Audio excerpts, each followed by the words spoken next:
여러분 안녕하십니까? 지난달 난방비 너무 많이 나와서 놀란 지 얼마 안 됐는데 일부 지역에선 2월에 납부할 난방비 고지서가 벌써 발부됐습니다. 받아본 사람들에게선 지난번 고지서는 맛보기에 불과했다. 진짜 폭탄은 2월 고지서였다는 반응들이 나왔습니다. 어느 정도길래 그럴까요? 김성현 기자가 취재했습니다. 서울 강서구에 사는 공인중개사 남지영 씨는 2월 도시가스 사용 고지서를 휴대전화 어플로 받았습니다. 2월 도시가스 요금은 26만 8천 원 나왔습니다. 폭탄 요금이라던 이번 달 고지서의 도시가스 요금 17만 500원보다 60% 가까이 껑충 뛰었습니다. 지난달 12월 도시가스 요금과는 비교할 수도 없습니다. 16만 원, 2.4배가 올랐습니다.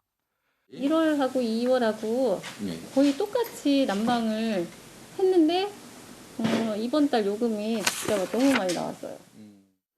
남 씨가 이번에 도시가스 고지서를 받은 건 결제일을 매달 10일로 설정했기 때문입니다. 남 씨가 받은 2월 고지서는 지난해 12월 중순에서 1월 중순까지 도시가스 사용분이 담겼습니다. 설 연휴 이후 극심한 한파 기간 사용분이 반영되지 않은 수치인데도 이미 한 달 전보다 더 큰 난방비 폭탄을 맞았습니다. 1월 달 요금도 진짜 폭탄이라고 했는데 그때는 진짜 애교 수준인 것 같아요. 근데 지금 이번 달 청구서 받아보니까 진짜 놀라웠죠. 실제로 한 도시가스 공급업체의 상담센터에는 항의성 전화가 빗발치기도 했습니다. 이렇게까지 많이 나올 수가 있냐라고 전화를 많이 주시는 거예요. 따로 저희가 해드릴 수 있는 부분은 없어서요. 양해를 구하는 방법밖에 없어요. 조만간 난방비를 확인하게 될 이웃 주민들의 걱정도 커졌습니다. 나이도 있고 될 수 있으면 전략을 해서 생활비를 아껴 쓰려고 애를 쓰는데 난방비가 갑자기 그렇게 나오게 되니까 부담이 많이 되죠. 대부분의 주민들은 도시가스 사용요금 고지서를 다음 달 중순 받게 됩니다. MBC 뉴스 김성현입니다.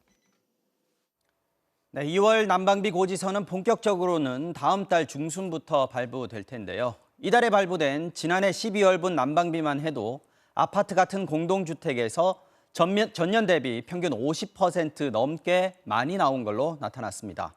업무상 난방을 해야 하는 자영업자들의 부담은 더 컸습니다. 김윤미 기자의 보도입니다. 지난달 중순 서울 노원구의 한 아파트. 복도 게시판에 10월부터 연료금이 대폭 오른다는 안내가 있었을 때부터 걱정이 있었습니다. 혹한기에 접어든다면 아무리 난방을 떼야 되는데 이 사람들의 부담이 엄청 커질 거예요. 이달 받아든 12월 난방 고지서.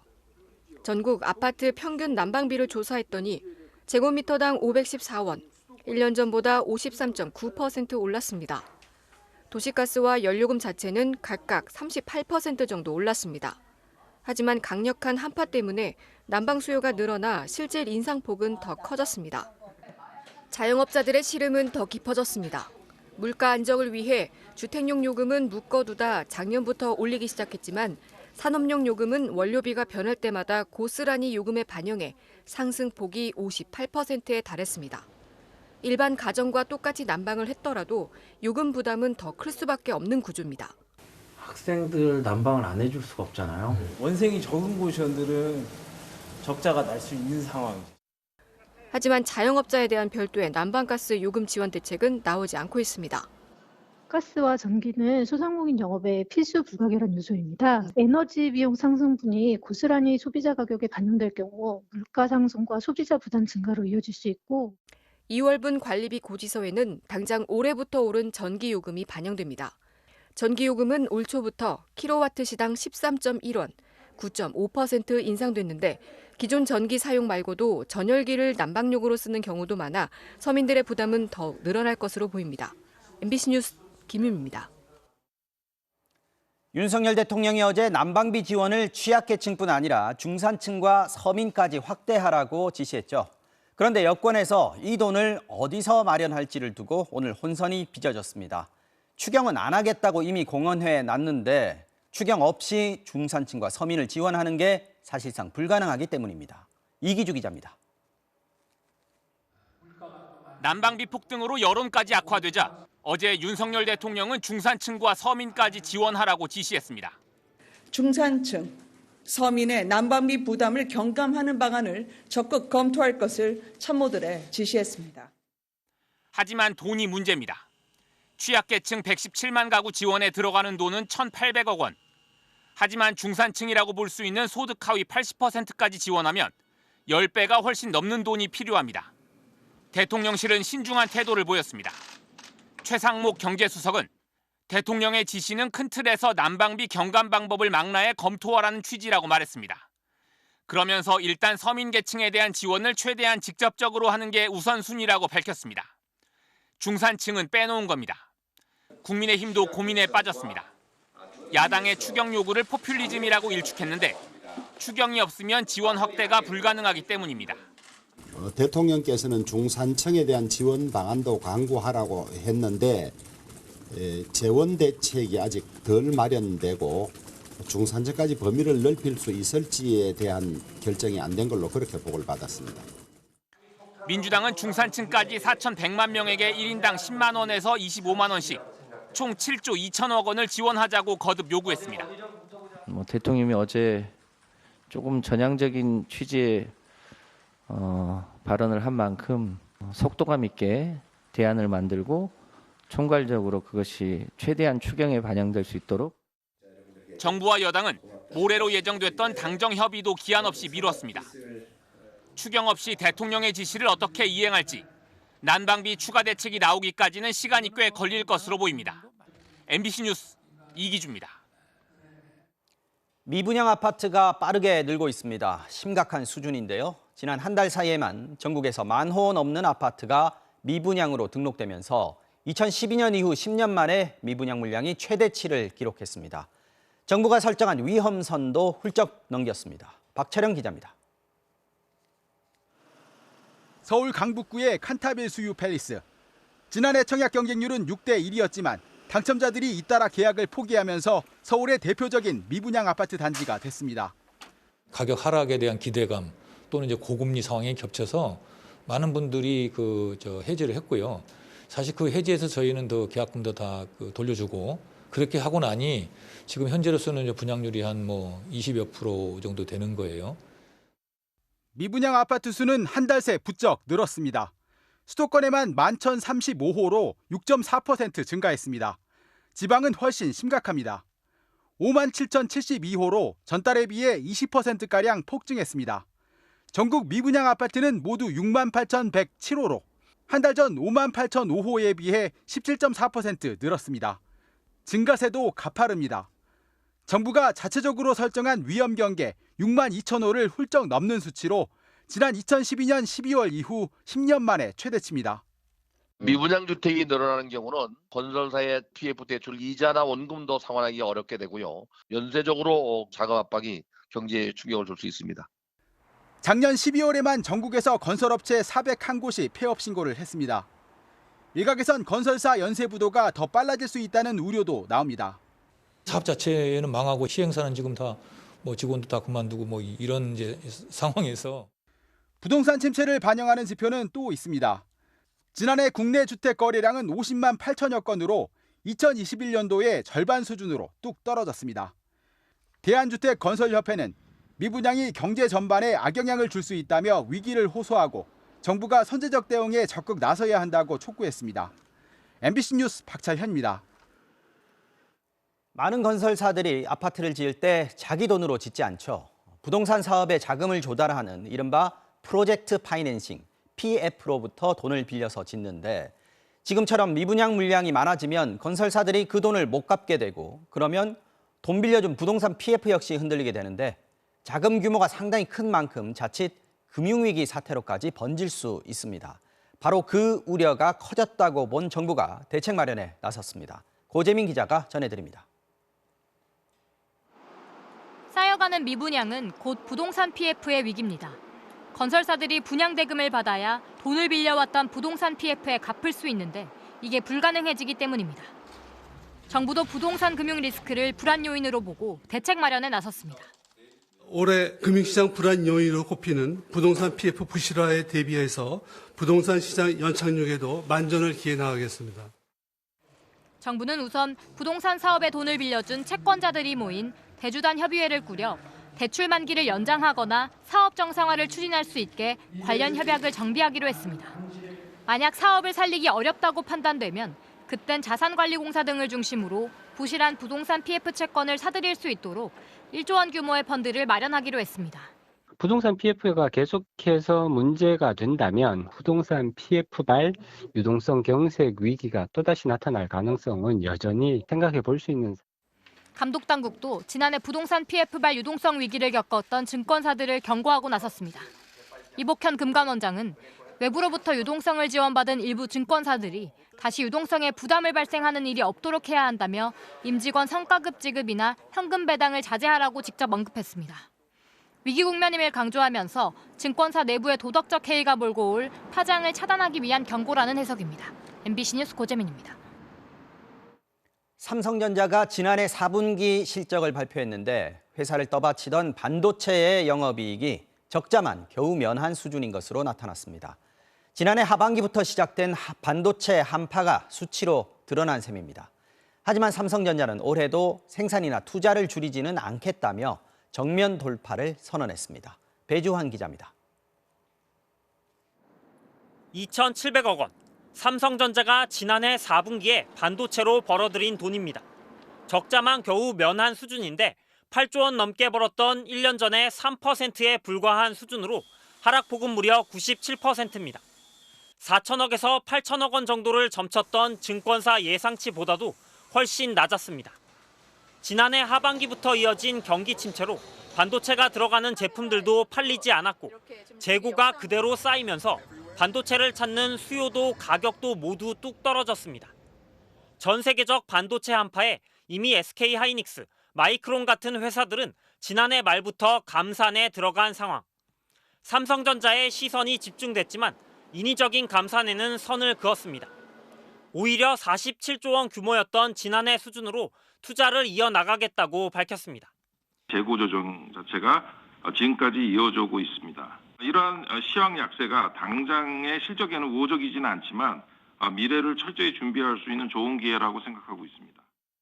나중에 반도체 수요가 회복됐을 때 시장 지배력을 높일 수 있도록 당장의 손실은 감수하겠다는 겁니다. 증권사들은 일단 올해 1분기에 삼성전자가 반도체 사업에서 많게는 2조 5천억 원 적자를 낼 거라고 보고 있습니다. 2008년 금융위기 이후 첫 적자를 기록할 거란 예상인데 2분기까지도 적자가 이어질 거라는 게 대체적인 의견입니다.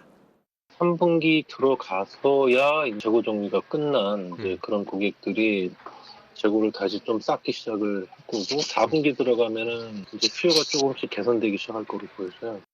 수출 버팀목인 반도체의 전망이 어두운 탓에 올해 우리나라 경제 성장률은 한국은행과 정부 그리고 IMF까지 모두 1%대에 불과할 걸로 예측하고 있습니다.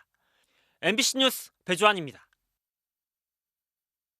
내일 새벽 4시부터 서울 택시 요금이 오릅니다. 중형 택시 기본 요금은 기존 3,800원에서 4,800원으로 1,000원 오르고 기본 요금으로 갈 수 있는 거리도 2km에서 1.6km로 줄어듭니다. 서울 모범 택시와 대형 택시의 기본 요금도 6,500원에서 7,000원으로 500원 오릅니다.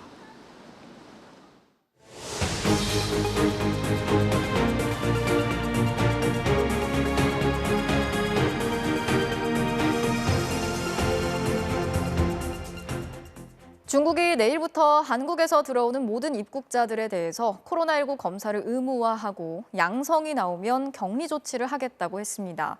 한국 정부가 중국인들에 대한 비자 발급 중단을 연장한 것에 대한 상응 조치로 풀이가 되는데요. 우리 정부는 중국의 코로나 상황에 따라서 입국 규제를 조기 해제하는 방안을 검토하겠다고 밝혔습니다. 조희영 기자가 취재했습니다. 중국은 지난 8일부터 입국자 격리 조치를 폐지했습니다. PCR 음성 검사서만 있으면 입국이 가능해졌고 도착 시 공항에서 받던 PCR 검사도 사라졌습니다. 感觉还就是过程还挺流畅的，跟疫情前就是没有什么太大的区别。 하지만 앞으로 한국에서 오는 승객은 여기서 제외됩니다. 중국 정부는 한국에서 오는 항공기 탑승객 전원에 대해 입국 후 PCR 검사를 의무화하고 양성이면 격리를 실시하겠다고 우리 정부에 통보했습니다. 격리 장소는 재택이나 시설, 병원으로 알려졌는데 구체적인 장소나 비용, 기간 등에 대해서는 대사관도 파악 중입니다. 일주일에 한국에서 중국으로 오는 항공편은 60편가량. 당장 내일부터 시행되는데 난징, 광저우, 항저우 등으로 들어오는 한국발 탑승객들이 첫 적용 대상이 될 것으로 보입니다. 중국은 한국의 중국발 입국자 규제 정책에 대한 대등한 조치라고 설명했습니다. 个别国家仍然执意针对中国采取歧视性入境限制措施，对此，中方坚决反对，并有理由采取必要的对等措施。 앞서 우리 정부는 중국인에 대한 단기 비자 제한 조치를 다음 달 28일까지 한 달 더 연장했습니다. 중국의 반발에 대해 한덕수 국무총리는 중국의 코로나 상황에 따라 입국 규제를 조기 해제하는 방안도 검토하겠다고 말했습니다. 감내할 만하다든지 하는 판단이 되면은 2월 28일까지 되지 않더라도 해제 여부를 검토하겠다. 항공업계 관계자는 최근 한중 항공 노선 탑승객 중 중국인보다 한국인이 더 많다고 전했습니다. 한중 양국의 상호 입국 제한 조치로 더 불편을 겪는 쪽은 한국인이라는 뜻입니다. 베이징에서 MBC 뉴스 조희영입니다. 더불어민주당 이재명 대표를 둘러싼 검찰 수사가 여러 갈래로 이루어지고 있죠. 각종 의혹의 핵심 관련자인 쌍방울 김성태 전 회장, 그리고 유동규 전 성남도시개발공사 본부장이 또다시 입을 열었는데요. 이재명 대표도 이들의 주장에 대해서 반박을 했습니다. 그러면 핵심 인물 3명의 입장을 지금부터 하나하나 짚어보도록 하겠습니다. 자, 먼저 그동안 이 대표를 모른다고 했었던 김성태 전 회장의 진술부터 살펴볼 텐데요. 최근 구속된 김 전 회장이 갑자기 입장을 바꿨습니다. 이재명 대표의 방북을 위해서 북한에 300만 달러를 보냈다고 검찰에 말했습니다. 먼저 김지인 기자가 전해드리겠습니다. 지난 2018년 방북했던 이화영 당시 경기도 평화부지사는 평양냉면집 옥류관에 경기 지점을 열기로 북측과 합의했다고 발표했습니다. 그러면서 이재명 당시 경기지사의 평양 방문 계획을 언급했습니다. 필요한 시기에 경기도지사, 경기도의회, 시군단체장 등이 방북하기로 하였습니다. 검찰은 쌍방울 김성태 전 회장이 이 대표의 방북 계획에 관여했다는 진술을 확보했습니다. 김 전 회장은 2019년 7월 필리핀에서 열린 경기도의 국제행사에서 북한 공작원 리호남을 만나 이재명 대표의 방북 의향을 전달했다고 진술했습니다.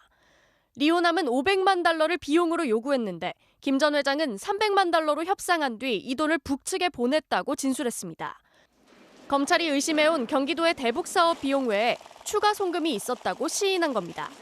대북 송금은 3차례였는데 2019년 1월과 4월 보낸 500만 달러는 경기도의 스마트팜 사업 비용이었고 11월과 12월 300만 달러는 이 대표의 방북 대가였다고 설명했습니다. 이 대표와 통화한 적 없다는 입장도 뒤집었습니다. 스마트팜 비용을 처음 보낸 2019년 1월 중국에서 북한 인사를 만나 대북 사업 논의를 하던 자리에서 이화영 부지사가 전화를 바꿔줘 이재명 대표와 통화했고 이 대표가 고맙다고 했다고 진술했습니다.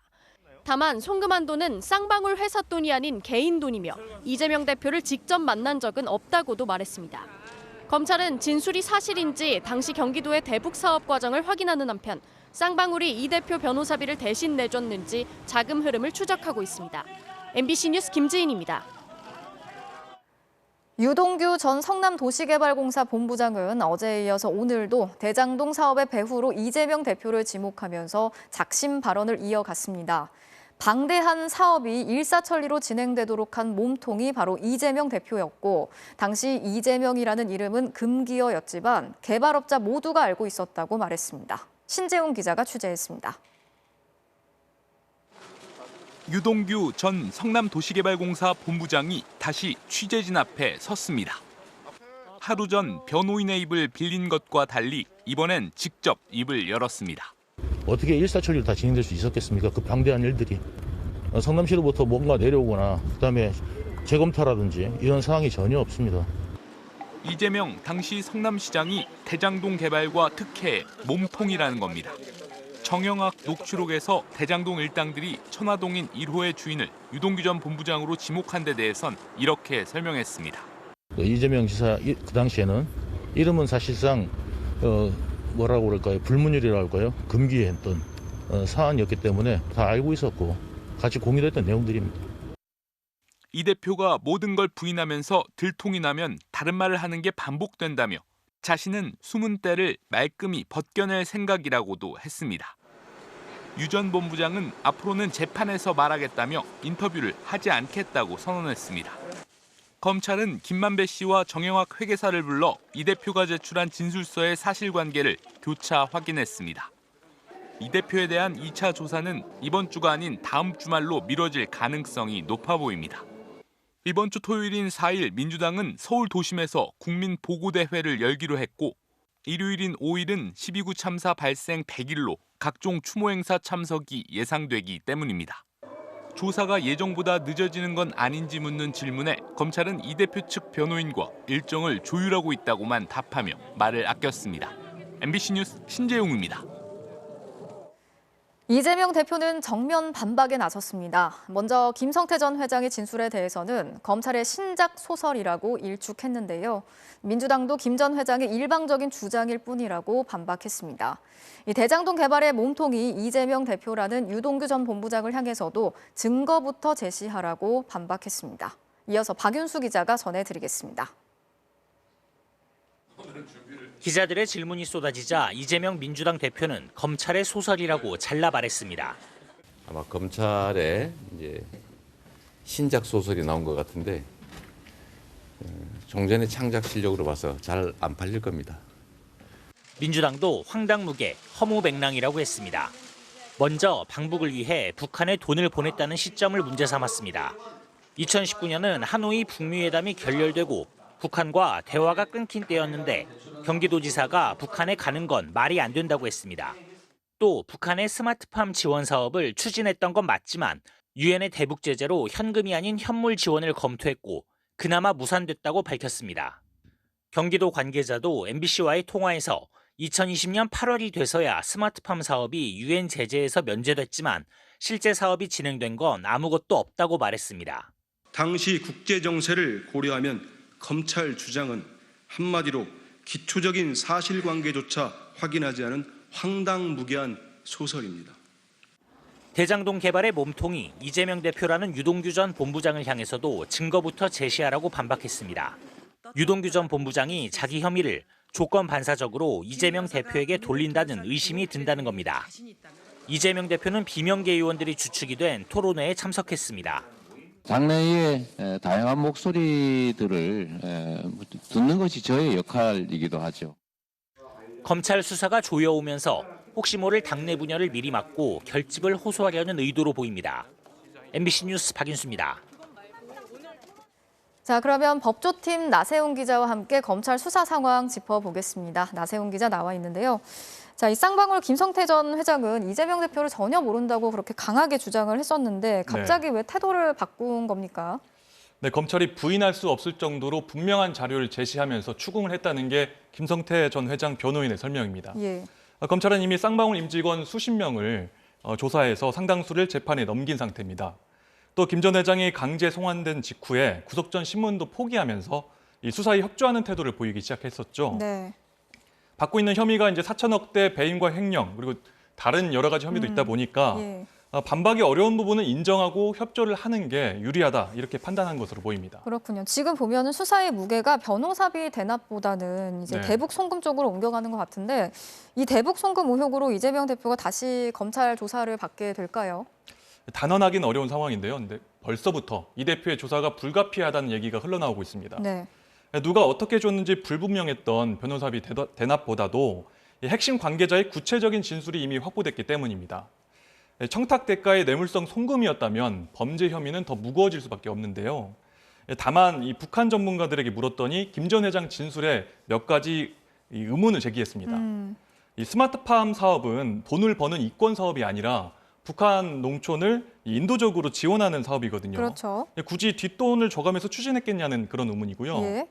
또 남북 관계가 경색됐던 때인데 북한이 지자체장의 방북을 대가로 이 거액을 요구했다는 게 좀 의아하다 이런 반응을 보였습니다. 네, 지금 성남FC, 대장동 의혹에 또 쌍방울까지 여러 사건으로 이재명 대표가 조사를 받았거나 또 받을 예정인데 그렇죠. 앞으로 수사 일정 어떻게 되나요? 일단 예정된 일정만 달력으로 좀 정리를 해봤습니다. 네. 쌍방울 김성태 전 회장의 구속기한이 5일입니다. 다음 달 5일입니다. 네. 이때 김 전 회장을 기소하면서 1차로 검찰 수사 결과가 나올 것으로 보이고요. 대장동 2차 소환은 2월 11일 주말일 가능성이 높은데 이 조사 이후에 성남FC 건과 대장동 의혹을 묶어서 검찰이 구속영장을 청구할 것으로 예상됩니다. 네, 여기까지 듣겠습니다. 나세용 기자 잘 들었습니다. 공직선거법 위반 혐의로 기소된 더불어민주당 임종석 의원이 1심에서 의원직 상실형을 선고받았습니다.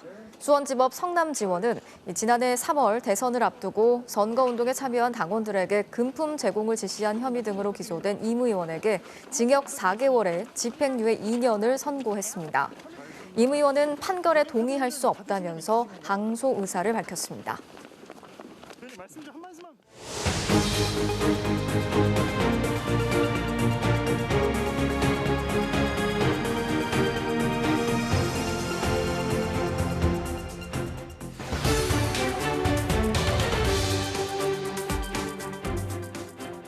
요즘 챗GPT라는 인공지능 채팅 어플리케이션이 화제입니다.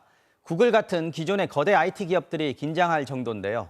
엄청난 양의 데이터를 조합해 사람처럼 자연스럽게 대답을 내놓는 게 특징인데 수준도 꽤 높아서 웬만한 로스쿨에도 합격할 만한 수준의 답을 내놓는다고 합니다. 한편에선 표절 같은 윤리 문제가 우려되는 만큼 규제를 해야 한다는 경고도 나오고 있습니다. 뉴욕에서 이용주 특파원이 전해드립니다. 미국의 한 통신사 광고. If you sign up now, you'll get to hear my voice every time you call customer service. Just kidding, that's not really a thing. 미국 의회에서 진행된 한 연설. We must collaborate with international partners like the Israeli government to ensure that the United States maintains a leadership role in AI research and development. 모두 사람이 아니라 대화형 AI, 챗GPT가 만든 겁니다. 지난해 말 출시된 이 AI는 질문을 입력하면 말하는 속도보다도 빠르게 답변합니다. 더 놀라운 건 사람이 쓴 것처럼 자연스럽고 수준도 꽤 높다는 겁니다. 한국이 어떻게 통일을 달성할 수 있을지 물었더니 다면적 접근이 필요한 복잡하고 민감한 이슈라면서 외교, 경제, 문화, 인권, 안보 측면에서 필요한 점들을 하나하나 짚어갑니다. 심지어 변호사, 의사 면허 시험까지 통과할 정도입니다. 한 로스쿨 교수는 이 AI가 작성한 리포트를 채점해 보더니 감탄을 금치 못했습니다. This tool is amazingly powerful. It's a passing grade at a really very good law school. Our students are really excellent. And it's a passing grade to very difficult questions. 알파고에 이은 두 번째 충격. 아이폰 출시와 같은 혁명적 변화. 구글은 끝났다와 같은 평가가 이어졌고 챗GPT는 출시 5일 만에 사용자 100만 명, 40일 만에 1000만 명까지 돌파하며 실제로 기존 거대 IT 기업들을 긴장하게 만들었습니다. 마이크로소프트는 12조 원 이상을 투자하기로 했고 구글은 사내 위기 경고를 발령한 뒤 새로운 인공지능 개발에 나섰습니다. 중국 인터넷 기업 바이두도 비슷한 서비스를 3월에 내놓겠다고 밝혔습니다. The model itself is fascinating and it seems like magic. This is significant because these models are going to very soon be integrated into everyday software that we use. 하지만 우려도 존재합니다. 뉴욕시는 표절 방지를 위해 모든 공립학교에서 챗GPT 접속을 금지시켰습니다. 자동 악플 같은 악용 사례도 걱정입니다. 챗GPT 스스로도 인공지능을 적절히 규제하지 않으면 우리의 삶이 통제되고 파괴적인 해킹이 자행되는 암울한 미래가 현실이 될 수 있다고 답변했습니다. 신기술에 적대적일 필요는 없지만 규제 논의를 미룰 이유 또한 없다는 게 미국 의회와 관련 업계의 분위기입니다. 뉴욕에서 MBC 뉴스 이용주입니다. 유승민 전 의원이 결국 국민의힘 당대표 선거에 나가지 않겠다고 밝혔습니다. 윤석열 대통령을 겨냥해 폭정이라고 비판하기도 했습니다. 이제 여당 당권은 친윤석열을 표방한 김기현, 안철수, 양자 구도로 좁혀졌습니다. 오늘 두 의원은 김기현 의원이 배구 선수 김연경, 가수 남진 씨와 함께 찍은 사진을 두고 설전을 벌였습니다. 김민창 기자가 보도합니다. 유승민 전 의원이 오늘 페이스북에 글을 올렸습니다.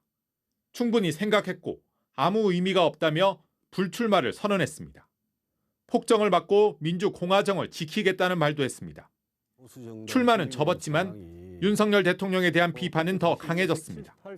굉장히 독재적이고 폭력적인 이 모습은 윤석열 대통령 본인을 위해서, 이 정부를 위해서 결코 바람직한 모습이 아니다.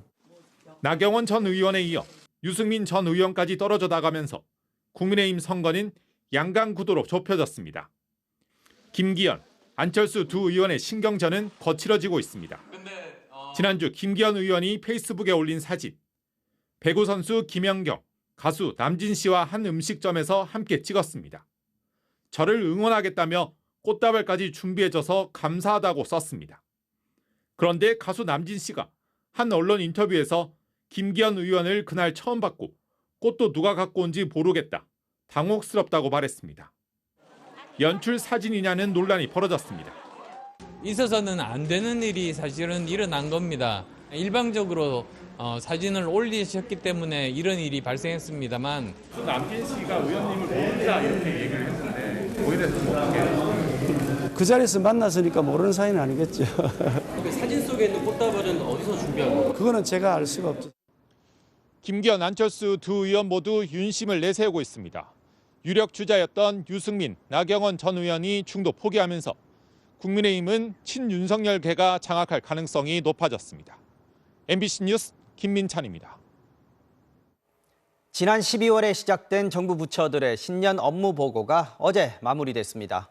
윤석열 대통령이 지난 한 달간 보고한 부처들에게 했던 말을 MBC가 모아봤더니 가장 많이 쓴 단어가 시장, 산업, 그리고 기업이었습니다. 뭐든 산업으로 육성해야 경제가 성장한다는 인식이 두드러졌는데요. 우려하는 목소리도 있습니다. 이정은 기자가 취재했습니다. 어제 저녁 늦게 끝난 금융위원회 업무보고. 윤석열 대통령은 또 모든 정부 부처가 산업부가 되라고 주문했습니다. 모든 정부 부처는 산업부화해야 된다라는 제 판단 하에 작년 말부터 한 달여 동안 이어진 정부 부처의 새해 업무보고. 보고가 끝날 때마다 윤 대통령은 길게는 30분이나 되는 긴 발언을 쏟아냈습니다. 모두 발언과 마무리 발언을 모아봤더니 깨알 같은 글씨로 A4 용지 53쪽이나 됐습니다. 가장 많이 등장한 단어는 시장, 153번 말했습니다. 산업은 130번, 기업은 123번 등장했습니다. 철저하게 시장, 산업, 기업을 강조한 겁니다. 산업 논리로부터 국민을 보호하는 규제 부처들도 예외가 아닙니다. 환경오염을 막는 환경부도 기술로서 풀어나갈 수 있도록 이 분야를 산업화, 시장화해 주시기를. 복지부도 민간하고 기업을 끌어들여서 또는 준시장적으로 이걸 어떻게 잘 관리를 할 거냐. 교육부에도 시장 논리를 주문했습니다. 수요자와 공급자가 자유로운 선택을 할 수 있는 것이 제도상 보장이 되어야만. 심지어 정부와 기업이 한 몸이 되라는 말도 여러 번 했습니다. 정부와 기업은 한 몸이고 원팀입니다. 정부라고 생각하기보다 그냥 우리도 그 기업의 한 전략 부서라는 그런 마음으로. 대통령의 이런 인식은 무엇이든 산업으로 육성해야 경제가 성장한다는 생각에서 나온 것으로 보입니다. 하지만 우려의 목소리도 있습니다. 정부가 기업 편만 들면 사회적 약자에 대한 보호막 역할은 누가 하느냐는 비판입니다. 예컨대 환경이라든가 아니면 노동의 보호라든가 이런 것들을 너무 산업의 논리를 강조하게 되면은 그런 국민들이 큰 피해를 입게 되고 우리 전체 국민의 후생이 굉장히 악화될 결과를 가져올 수도 있기 때문에 좀 신중하게 발언하시고 결정하셔야 된다. 실제로 법인세와 상속세 감세, 노동시간 유연화, 중대재해처벌법 개정 등 윤석열 정부의 주요 정책들은 모두 친기업 편향 논란에 부딪혀 있습니다. MBC 뉴스 이정은입니다. 의사가 없어서 대형 병원에서조차 소아과 진료가 중단되고 지역에서는 응급 환자가 의사를 찾아 여러 병원을 전전해야 하는 상황. 정부가 이런 필수 의료 분야의 위기를 해결하겠다며 대책을 내놨습니다.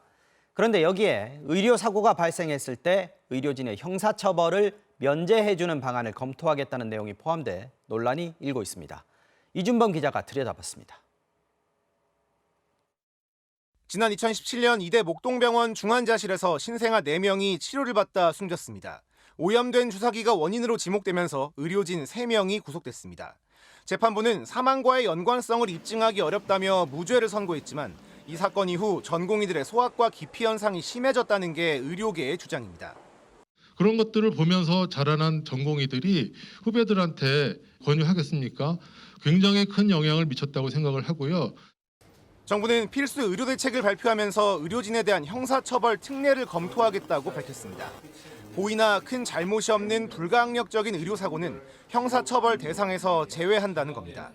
그동안 의협이 필수 의료기피의 주된 이유라며 강하게 주장해왔던 사안입니다. 의료인들이 안전하고 적정한 환경에서 의료를 제공할 수 있도록 해야 우리 기피과 문제가 해결될 수 있다는 그 차원에서. 하지만 필수 의료 문제의 본질이 아닌 의사에게만 유리한 정책이라는 비판이 나옵니다. 지금도 이미 의사가 처벌받는 사례를 찾기 힘든데 특례까지 생기면 환자들이 의료사고 책임을 묻는 건 더 어려워질 수 있습니다. 형사처벌 문제가 사실 필수 의료의 핵심은 아니라고 생각하거든요. 그간에도 잘 환자들이 입증하지 못했던 의료인들의 과실을 더 좀 덮어주는 효과가 있을 가능성이 커가지고. 정부도 이 같은 여론을 의식한 듯 당초 보도자료에 명시됐던 형사처벌 특례를 의료사고 부담 완화로 고치기도 했습니다. 정부는 또 필수 지역의료에 대해 수가를 더 올려주는 등 보상 강화 방안을 내놨지만 대형 병원들이 필수 의료 분야 의사를 더 많이 뽑게 하기 위한 보완책도 필요하다는 지적입니다. 2008년도에 흉부외과 수가를 100% 올려줬거든요. 그런데 그 이후에 병원의 흉부외과 의사는 그렇게 많이 늘지 않았어요. 핵심적인 그 문제를 해결하려면 병원이 전문의를 더 많이 고용하도록 해야 되거든요. 정부는 의료진 부족을 해결하기 위한 의대 정원 확대 문제는 의료계와 계속 협의하겠다는 원론적인 입장만 밝혔습니다. MBC 뉴스 이준범입니다. 코로나가 극심했던 지난 2020년 마스크를 한 장이라도 더 사려고 마트와 약국을 찾아다녔던 기억 다들 생생하실 겁니다. 당시 정부는 마스크 수출을 막고 신규 업체 허가를 완화하면서 마스크 국내 공급에 안간힘을 썼는데요. 마스크 해제와 함께 마스크 제조업체들의 사정도 변했습니다. 임상재 기자가 마스크 만드는 공장에 가봤습니다. 경기도 시흥의 한 마스크 제조업체. 창고에 마스크 40만 장이 들어있는 박스가 쌓여 있습니다. 옆에는 부직포 같은 원부자재가 놓여 있습니다. 마스크 100만 장을 만들 수 있는 양입니다. 이제 마스크는 만들지 않습니다. 공장 안 생산 라인은 가동을 멈췄습니다. 마스크 포장기고요. 이건 1억 3천만 원 주고 구매를 했습니다. 이제 어떻게 하실 계획이세요? 고철 처리를 하죠. 그럼 뭐예요? 보통 뭐 킬로그램으로 따지는데 보통 50만 원에서 60만 원 정도. 마스크 공장을 차린 건 지난 2020년 6월. 하루에 20만 장씩 생산했지만 시간이 모자랐습니다. 그때는 직원이 한 20명에서 25명 정도 그 주야간으로 해서 계속 생산하는 대로 이제 판매가 됐죠. 마스크 전쟁이 벌어지고 대형마트 앞에는 수백 미터 대기 행렬이 늘어서던 때였습니다. 개장 1시간 전쯤부터 기다려가지고 이렇게 줄은 30분, 40분 정도 기다려서 샀는데. 온라인요? 네. 구매를 하려고 했는데 없으면 나와가지고 살 수 없어요. 정부가 신규 업체의 허가 절차를 완화하면서 마스크 제조업체는 급증했습니다. 코로나 발생 시점에 국내 마스크 제조업체는 137곳이었는데 이달 기준으로는 1,505곳으로 11배가 늘었습니다. 2021년 초반부터는 마스크 주문량도 줄기 시작했고 지금 박 대표는 다른 사업을 알아보고 있습니다. 천정부지로 치솟던 마스크 가격도 옛날 이야기입니다. KF94 마스크의 온라인 평균 가격은 코로나19가 극심했던 지난 2020년 3월 장당 4,500원을 넘으며 역대 최고가를 기록했습니다. 그 이후 꾸준히 하락세를 보이다 지금은 600원대까지 떨어졌습니다. 그렇게 귀했던 마스크는 이제 마트 한 진열대에 가만히 있습니다. 찾는 손님은 거의 없습니다. 할인 판매하는 곳도 늘었습니다. 보통은 인터넷으로 많이 구매를 하고 마트라든지 아니면 집 가까운 부분이라든지 약국이라든지 구매하기는 훨씬 더 수월하죠. 가격도 많이 떨어졌고. 한 대형마트에서 올해 1월 마스크 매출은 작년 대비 47%, 재작년에 비해선 55%가 줄었습니다. 현재 마스크 생산업체는 허가업체의 20% 수준인 300곳 안팎에 불과한 것으로 업계는 추산하고 있습니다. MBC 뉴스 임상재입니다. 네, 지금부터는 경찰관들이 한파 속에 술 취해 쓰러져 있는 행인을 바깥에 두었다가 사망사고로 이어진 사건들 짚어보겠습니다. 먼저 MBC가 단독 취재한 사건부터 전해드립니다. 설 연휴를 앞두고 술에 취한 채 거리에 누워있던 50대 남성이 승용차에 깔려 숨지는 일이 있었습니다. 경찰이 술 취한 사람이 길에 누워있다는 신고를 받고 현장에 왔지만 6분 만에 남성을 그대로 남겨둔 채 떠났고 그 뒤에 끔찍한 사고가 났습니다. 김정우 기자가 단독 취재했습니다. 지난 19일 저녁 7시 50분쯤 서울 동대문구의 한 길거리. 술에 취해 비틀거리며 걸어오던 남성이 인도 한가운데 주저앉더니 그대로 누워버립니다. 다른 보행자와 배달 오토바이들이 남성을 아슬아슬하게 피해갑니다. 경찰에는 시민들의 신고가 접수됐습니다. 되게 추운 날 누워 계시더라고요. 누워 계시니까 피해됐어요. 제가 신고하려다가 누가 신고를 하길래 그냥 갔죠. 남성이 나타난 지 17분 뒤인 8시 9분, 경찰관 2명이 현장에 도착합니다. 경찰관들이 남성을 일으키려 하고 대화도 시도해보지만 뜻대로 되지 않습니다. 결국 경찰관들은 출동한 지 6분 만에 남성의 어깨를 툭 치더니 자리를 떠났습니다. 당시 동대문구의 체감온도는 0도, 눈까지 내리고 있었습니다. 혼자 남은 남성은 비틀거리며 옆 골목으로 들어갔고 몇 차례 쓰러졌다 일어나더니 다시 입구 쪽에 들어 누웠습니다. 그리고 10분 뒤 우회전에 골목에 들어온 차량이 남성을 밟고 지나갔다가 곧바로 멈췄습니다. 긴급 출동한 소방대원들이 응급조치를 했지만 남성은 병원으로 옮겨지다가 숨졌습니다. 막 누워갖고 압박하는 거죠. 친구 압박. 경찰도 하고 일반 사람도 하고. 차량 운전자는 눈이 오는 데다 어둡고 좁은 골목이라 사람이 있는 줄 몰랐다고 진술한 것으로 확인됐습니다. 남성은 경찰이 현장을 떠난 지 20여 분 만에 이 골목에서 사고를 당했습니다. 그런데 사고 당시 현장 바로 맞은편에 경찰이 있었습니다. CCTV를 확인해 보니 경찰관들이 맞은편 길가에 순찰차를 대놓고 계속 머물렀던 겁니다. 숨진 남성은 근처에서 혼자 살면서 공사장에서 일하던 노동자로 설 연휴에 가족과 만나기로 돼 있던 것으로 알려졌습니다. 그분이 출근을 안 했어요. 동대문 경찰서 조사국에 그분이 어제 교통사고 나서 들어가셔가지고 술 마시고 막 길가에 누워있다가. 이에 대해 서울 동대문경찰서 관계자는 남성이 도움을 거부하는 언행을 해서 순찰차를 타고 건너편에서 관찰했다며 미흡한 점이 있어서 감찰 조사를 진행하고 있다고 밝혔습니다. MBC 뉴스 김정우입니다. 술 취해 쓰러진 60대 남성을 경찰이 집 앞까진 데려다 줬지만 집 밖에 두고 간 경우도 있었는데요. 이 남성이 다음 날 아침 숨진 채 발견되면서 경찰관들이 입건됐습니다. 부산에선 추위를 피해 지구대에 들어온 할머니를 경찰이 내쫓았다가 비난을 받고 있는데요. 취재팀이 관련된 경찰 대응 지침을 확인해 봤는데 권고된 매뉴얼과 다른 조치였습니다. 이어서 김민형 기자입니다. 서울 강북구 수유동의 한 다가구 주택입니다. 2달 전 이른 아침 이 주택 옥탑방에 사는 60대 남성이 대문 안쪽 계단에서 숨진 채 발견됐습니다. 서울의 최저 기온이 영하 8도, 한파 경보가 내려진 날이었습니다. 신발도 수레바 신고 양말도 안 신었더라고. 그리고 긴장도 못하고 며칠 있다 하고 했어요. 날이 굉장히 추웠어요. 경찰은 이날 새벽 1시 반쯤 술에 취한 채 길가에 쓰러져 있던 남성을 집 앞까지 데려다 준 뒤 철수했습니다. 남성이 몇 층에 사는지 확인되지 않는다는 이유였습니다. 하지만 남성은 집으로 들어가지 못한 채 쓰러져 있다 숨졌고 아침이 돼서야 이웃 주민에 의해 발견됐습니다. 경찰은 위험이 예상되는데도 현장을 떠났다며 해당 경찰관 2명을 업무상 과실치사 혐의로 입건했습니다. 이 같은 소식이 알려지자 일선 경찰관들 사이에서는 반발이 잇따랐습니다. 경찰 내부망에는 경찰관이 술 취한 사람을 방 안까지 데리고 들어가 눕혀주고 나와야 책임이 없는 것이냐는 글들이 올라온 겁니다. 실제 경찰 지침을 확인해봤습니다. 2년 전 경찰청이 만든 보호조치 업무 매뉴얼.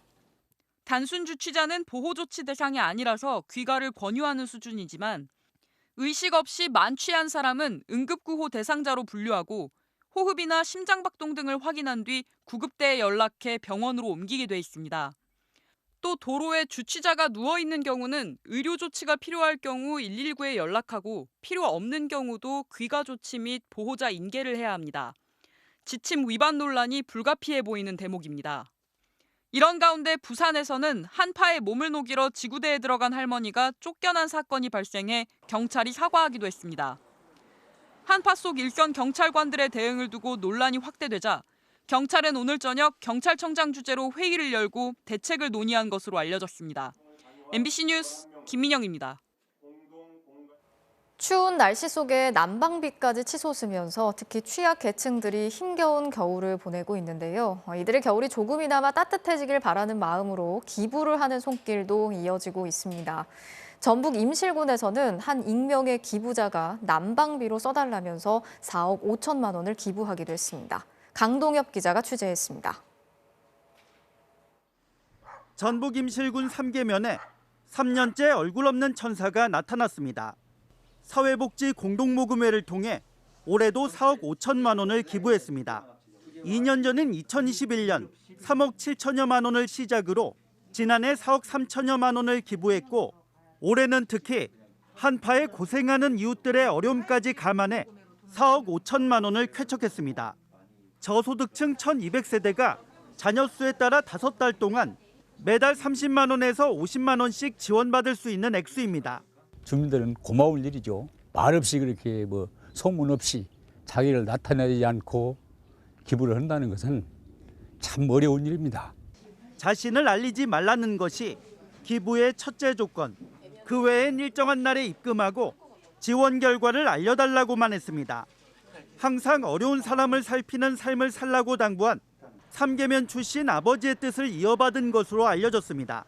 경제적으로 굉장히 어려운 상황에서도 이 뜻깊은 도움을 주신 천사 기부자께 감사드리고요. 빠짐없이 이렇게 전달될 수 있도록 임실군은 수혜자에게 독지가의 뜻을 편지로 전하고 기부금 전달에 소홀함이 없도록 할 계획입니다. MBC 뉴스 강동엽입니다. 서울시 의회가 혼전 순결을 강제하고 성소수자의 존재를 부인하는 취지의 학생 조례안에 대한 검토를 교육청에 요청해서 논란이 일고 있습니다. 이 조례안은 차별금지법을 반대하는 보수 기독교 단체가 제안한 것으로 확인이 됐는데요. 서울시 의회 측은 단순한 의견 교환이라면서 진화에 나섰습니다. 지윤수 기자가 취재했습니다. 서울시의회가 다음 달 하순에 발의 예정인 조례안이라며 시교육청에 검토를 요청한 공문입니다. 학교 구성원의 성생명윤리규범 조례안이라는 제목입니다. 성관계는 혼인관계에서만 이루어져야 한다. 남성과 여성은 불변적인 생물학적 성별이고 생식기와 성염색체에 의해서만 결정된다고 돼 있습니다. 부모의 자녀 교육권은 원칙적 우위를 가진다. 성정체성 혼란이 생기지 않게 안내하라. 성교육의 목적은 절제 같은 대목도 있습니다. 사실상 혼전 순결을 강제하는 등 성적 자기결정권을 부정하고 성소수자 등을 인정하지 않는 내용입니다. 조례안을 전달받은 서울시 교육청은 물론 일선 학교에서도 당혹스럽다는 반응이 나왔습니다. 굉장히 낯설고 당황스럽더라고요. 하다못해 그리스 로마 신화도 못 가르치겠다. 혼외의 관계를 많이 다루고 있잖아요. 자기가 스스로 생각하고 판단할 수 있게 가르치는 곳이 학교인데. 교사단체와 교육청이 반발하는 등 논란이 커지자 서울시 의회는 실무진의 의견 교환일 뿐이라며 진화에 나섰습니다. 조례안은 보수단체 요청으로 제안된 것으로 내부 검토 사안 중 하나였다는 겁니다. 저희가 이제 공무원이다 보니까 유관부서에는 의견을 물어봐야 됩니다. 생각에 따라서 달라질 수 있기 때문에. 조례안을 제안했다는 단체는 차별금지법 반대와 학생 인권조례 폐지 운동을 벌여온 보수 기독교 단체인 것으로 확인됐습니다.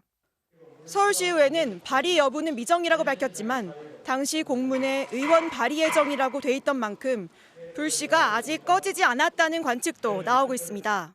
MBC 뉴스 지은수입니다. 한국과 미국의 국방장관이 서울에서 만나서 올해부터 실탄을 쏘는 연합훈련을 대규모로 진행하고 미국의 전략무기도 더 자주 전개시키기로 합의했습니다. 최근 한국도 독자적으로 핵을 가져야 하는 게 아니냐 이런 여론이 있는 것을 미국도 의식한 것으로 보이는데요. 홍익표 기자가 전해드리겠습니다. 미군의 주력 무기인 팔라딘 자주포가 포탄을 쏘아올리자 짙은 포연이 올라옵니다. 우리 군의 K1 전차와 미군 에이브럼스 전차도 표적을 향해 나란히 불을 뿜습니다.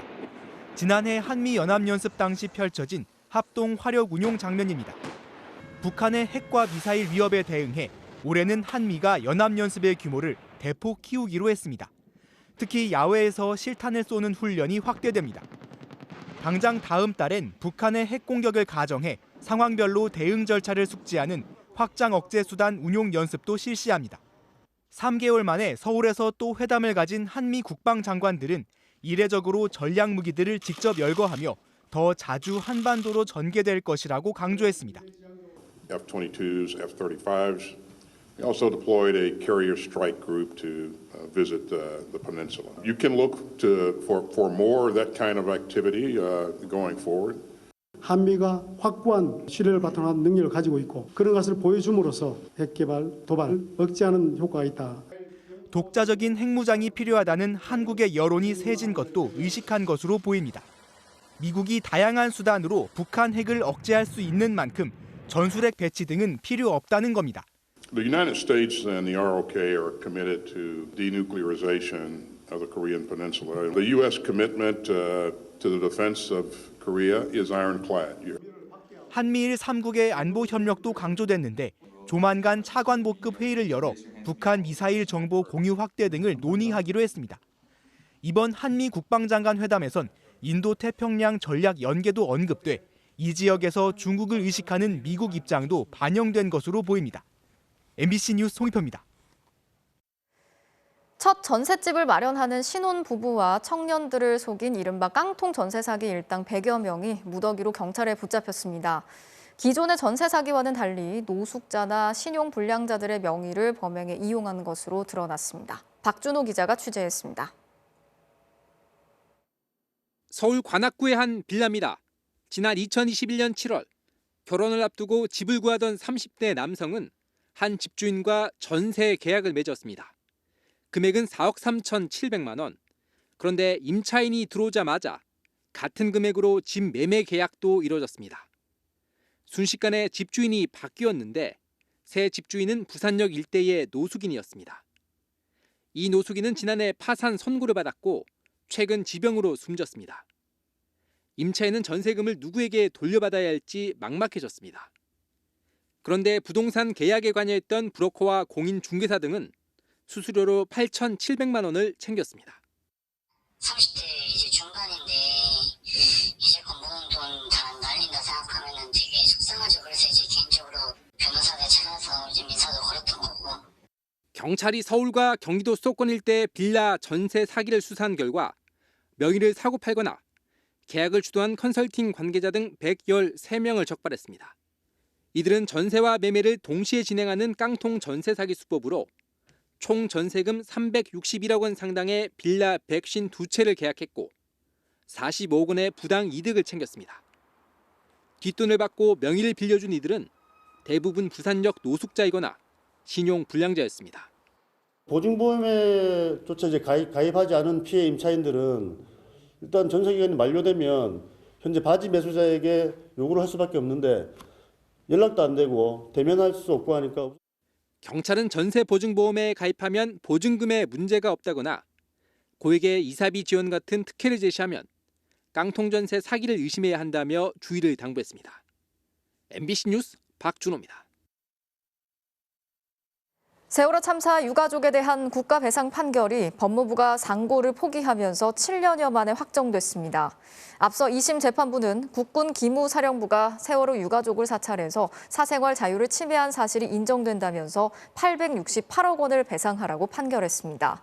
유족들은 지난 2015년 세월호 사건의 대응과 구조가 부실했다면서 국가와 청해진 해운을 상대로 소송을 냈고 2심 법원은 국가의 2차 가해까지 인정해서 배상 판결을 내렸습니다.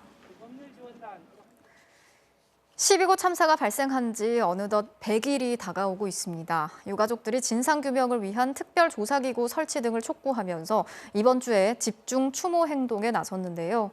특히 대통령실이 여전히 유족들의 호소를 외면하고 있고 행정안전부는 형식적인 답변만 하고 있다면서 강하게 규탄했습니다. 윤수한 기자가 전해드리겠습니다. 12구 참사 추모 행동 선언 이틀째. 유가족들이 녹사평역 시민분향소에 모였습니다. 159명 모든 희생자들을 기억하며 절합니다. 참사로 황망하게 떠난 희생자 159명을 기리며 그 숫자만큼 절을 올렸습니다. 이거밖에 못해줘서 미안해. 이어 용산 대통령실을 찾아간 유족들은 정문 앞에서 1인 시위를 벌이려 했지만 길 건너편에서 하라는 경찰과 충돌했습니다. 이 과정에서 일부 유족은 도로에 누운 채 오열하기도 했습니다. 유족들은 지난 49제 당시 대통령실에 전달한 6가지의 요구사항에 대해 아직 답을 듣지 못했다며 항의했습니다. 답이 안 왔어요. 아직까지 가다부터 대통령실에서 접수를 했다고 하는데 대통령의 진정한 사과와 성역 없는 책임 규명, 피해자끼리의 소통 보장과 2차 가해 방지 등을 요구했지만 답이 없었다는 겁니다. 대신 행정안전부에 공문이 왔지만 무성의한 답변이었다고 성토했습니다. 당시 행안부는 특수본이 진상과 책임을 밝힐 것이다. 정부는 유족을 위한 지원단을 운영하고 있다. 추모 공간 설치를 검토해 나가겠다고 했습니다. 하지만 특수본은 윗선의 책임을 묻지 못했고 추모 공간 설치나 2차 가해 방지 등도 지지부진한 상황입니다. 수박 겉핥기식의 깊이 없는 수사와 조사로 끝이 나고 말았습니다. 그래서 우리는 특별조사기구를 통해 이번 참사의 의문들을 하나하나. 한편 이상민 행안부 장관은 미국 캘리포니아주의 재난안전 시스템을 살펴보겠다며 미국 출장길에 올랐습니다. 유족들은 참사 100일 전날인 토요일 서울 광화문 광장에서 시민 추모제를 진행합니다. MBC 뉴스 윤수환입니다. MBC 기자들이 방송기자연합회가 수여하는 2022년 한국방송기자대상을 수상했습니다. 윤석열 대통령의 나토 순방 당시 민간인이 1호기를 탑승했다는 단독 보도를 지난 7월 뉴스데스크에서 연속으로 전해드렸는데요. 이 보도로 MBC 정치팀 이기주, 이정은, 신수아 기자가 방송기자대상 취재보도 부문을 수상했습니다. 자, 이어서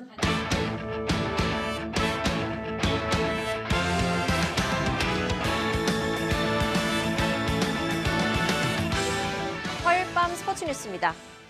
지난해 부상과 부진 속에 연봉이 절반이나 삭감된 KT 강백호 선수, 전지훈련지인 미국으로 홀로 출국하면서 WBC로 시작될 올해 명예회복을 다짐했습니다. 박주린 기자입니다.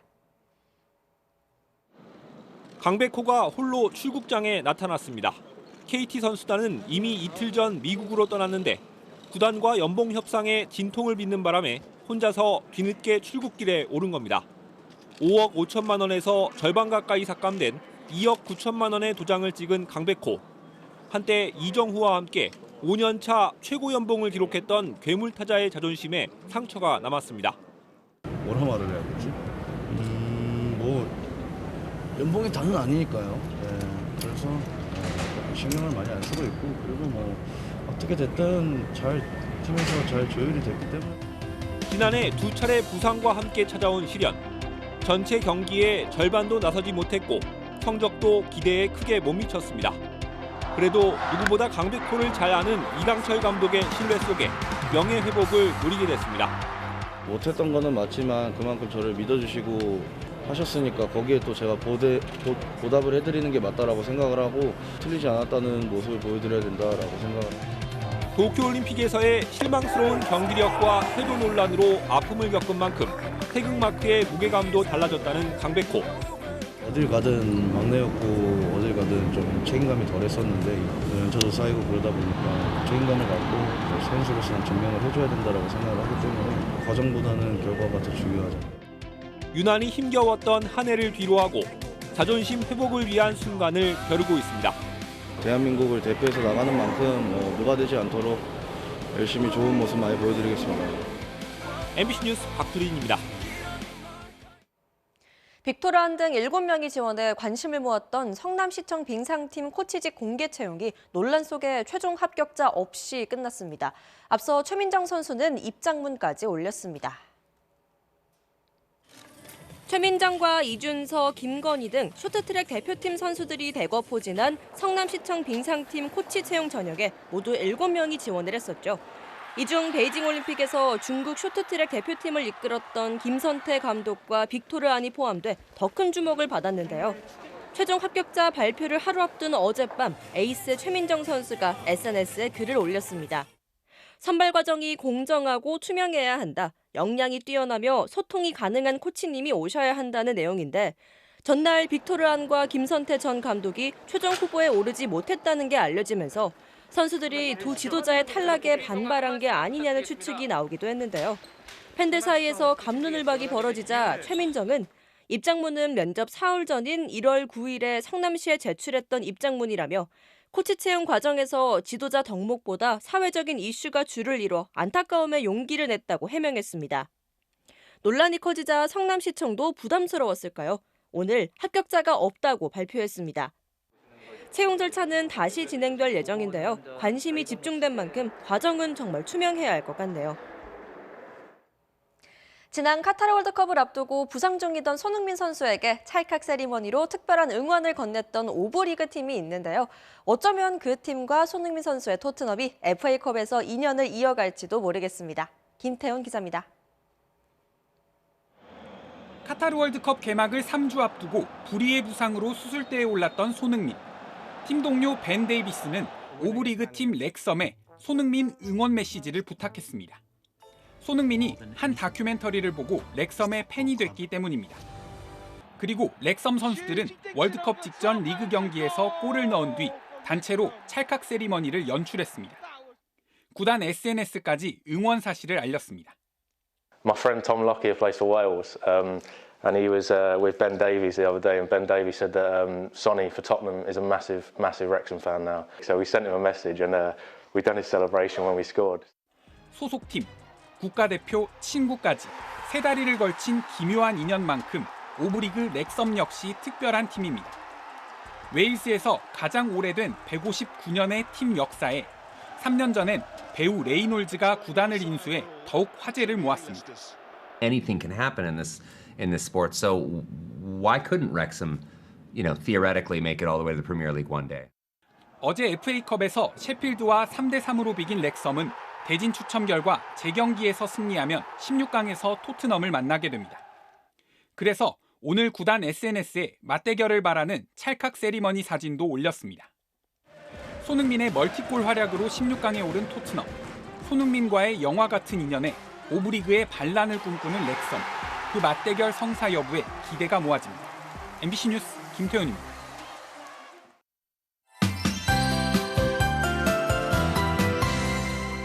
네, 내일 아침은 시야도 약간 답답해지고 길도 미끄럽겠습니다. 우선 밤사이에는 미세먼지가 들어와 내일 서울을 비롯한 중부를 중심으로는 미세먼지 농도가 나쁜 수준까지 오르겠고요. 오후에는 남부지방도 농도가 높아지겠습니다. 이 안개나 미세먼지가 아주 심하진 않지만 이 둘이 서로 엉겨붙어서 가시거리가 평소보다 짧아지겠고요. 또 도로에는 살얼음도 끼겠습니다. 조심히 이동하셔야겠습니다. 그래도 먼지는 퇴근길 무렵부터 점차 밀려나겠습니다. 날이 추워지기 때문인데요. 오후부터는 찬바람이 불기 시작해 목요일 아침 서울은 영하 6도까지 떨어지겠고요. 중부 내륙 산지는 영하 15도 안팎을 보이겠습니다. 내일은 전국에 안에 구름이 많다가 점차 맑아지겠습니다. 새벽에 강원 내륙과 남부 내륙 곳곳에서는 눈이 날리겠고 동해안 지방은 대기가 매우 건조한 가운데 바람도 점차 강해지겠습니다. 아침 최저 기온은 서울 영하 1도, 춘천 영하 4도 등으로 오늘보다 2도에서 많게는 8도가량 높겠고요. 낮 최고 기온은 서울 4도, 대전 6도, 대구 9도로 오늘보다 2도에서 5도가량 낮겠습니다. 이제 2월에 접어들면서는 예년 이맘때 수준의 추위만 이어지겠고요. 주말까지 하늘은 대체로 맑겠습니다. 날씨였습니다. 화요일 뉴스데스크 마치겠습니다. 함께해 주신 여러분 고맙습니다.